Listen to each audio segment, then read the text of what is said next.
Your Swiss watch is made in China, and here's 3 things you should avoid if you're thinking about purchasing your first luxury watch. Stay away from all ceramic cased watches. They're great for resisting scratches, but if it takes a more serious knock, there's not much you're going to be able to do about it other than replace the whole case. For something like this, an Omega Speedmaster Dark Side of the Moon, for a new case you're probably talking about 5Gs. Who's the best at making ceramic watches? Well, the self-titled Master Materials Rado have been doing it since 1986, still made a good watch since that point. If we ever got any of their watches in work that didn't have any damage to the ceramic, it was a pretty big deal.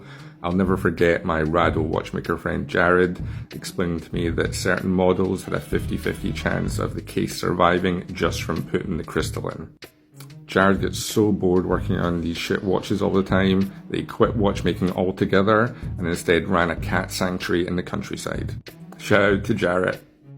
Stop buying Chinese tourbillons for $1,000. I get at least a couple of messages every single week about people asking me should they buy a Chinese tourbillon. The answer is no. What are you going to do when you need to have it serviced? You're not going to be able to find anyone who can do it. If you can find somebody to do it, it's going to cost you more than the watch, at least twice, maybe 3 times. If you can find someone to do it cheaper than that, they probably don't know how to service tourbillons. So you're basically just buying a $1,000 disposable watch. Do not buy cheap Chinese tourbillons. Don't buy $1,000 Asian watches sold to you as hand-built in Switzerland. I've never been to Switzerland and I'm still more Swiss than any Christopher Ward watch. If you want a real handmade Swiss watch, expect to spend 60 grand for a shit one.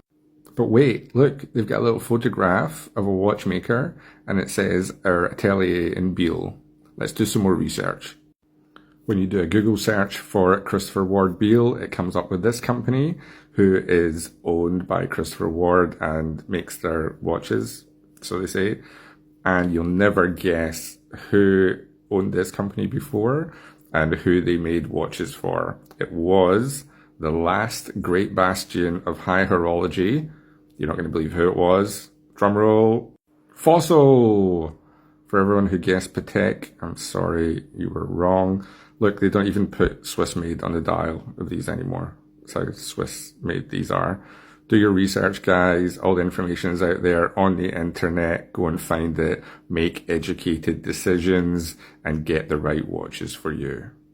If you want to learn more about watches, you want to find out what watches to get and what ones to avoid, go and check out the Rob and the Regulator podcast with myself and my best mate, Rob.